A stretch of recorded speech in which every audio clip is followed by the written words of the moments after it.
शांति निकेतन से नोना को आखिरी विदाई दी जाएगी। नोयना का सफर यहीं खत्म होने वाला है।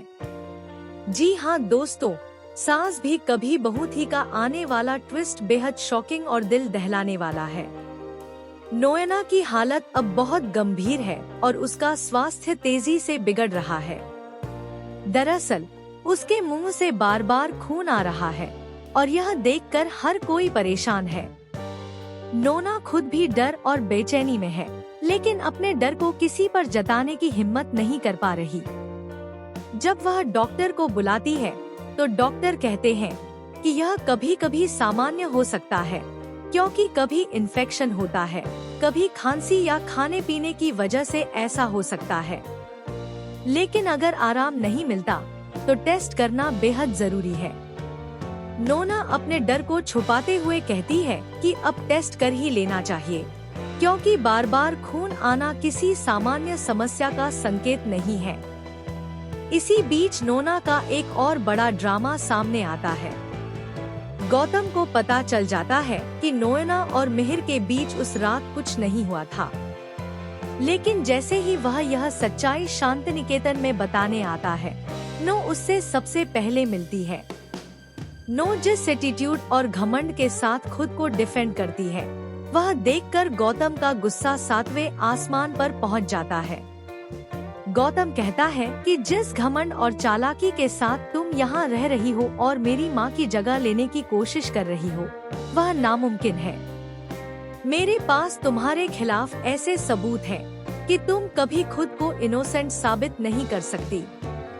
यह सुनकर नोना का चेहरा बदल जाता है, उसके होंठ कांपने लगते हैं, लेकिन वह डर को अपने चेहरे पर नहीं आने देती।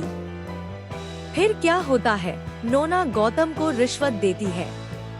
वह कहती है कि अगर वह इन सबूतों को मिटा देगा तो बदले में वह उसके बेटे को यूएस भेजेगी और लोन चुकाने में मदद भी करेगी।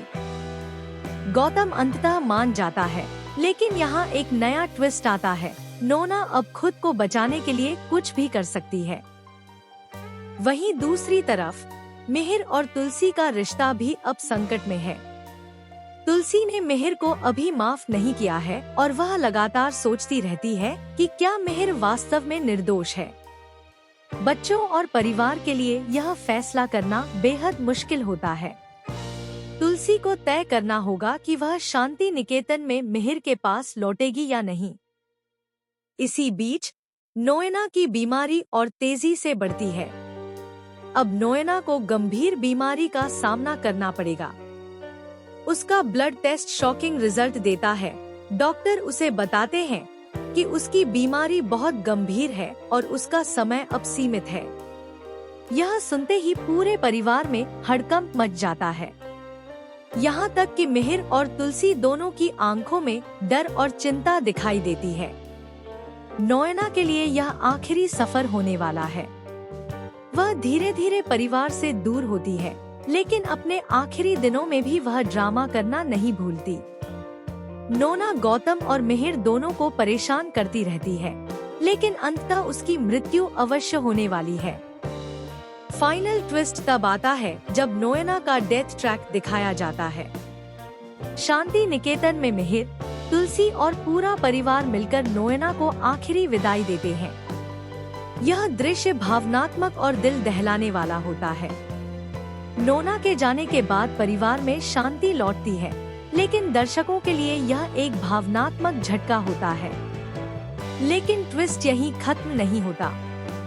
नोयना के जाने के बाद गौतम के पास कुछ और सबूत सामने आते हैं, जो यह संकेत देते हैं कि नोना की बीमारी केवल अचानक नहीं थी।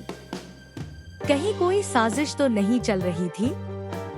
यह रहस्य अगले ट्रैक के लिए दर्शकों को बेसब्र कर देता है। दूसरी तरफ तुलसी को यह तय करना होगा कि वह मिहिर को माफ करेगी या नहीं। बच्चों के लिए अपने परिवार को बचाना है या अपने गुस्से और अहंकार में अड़ जाना है। यह फैसले की घड़ी दर्शकों के लिए सबसे ज्यादा इंटरेस्टिंग मोमेंट बनती है। दोस्तों, अब हम देखेंगे कि नोना का कैरेक्टर खत्म होता है, लेकिन उसका ड्रामा, उसकी चालाकी और उसके रहस्य लंबे समय तक दर्शकों के मन में बस जाएंगे। क्या आप सोच सकते हैं कि नोना की मौत के बाद परिवार कैसे संभलेगा? क्या तुलसी और मिहिर फिर से एक होंगे या बच्चों के लिए अलग रास्ता चुनेंगे? आपकी राय कमेंट में जरूर शेयर करें। क्या आप चाहते हैं कि नोना की डेथ न हो, या आप इसे यही ड्रामाई एंड देखना चाहते हैं? ऐसी टीवी के लेटेस्ट अपडेट जानने के लिए चैनल को सब्सक्राइब करना न भूलें, ताकि आप कभी भी किसी ट्विस्ट से पीछे न रहें।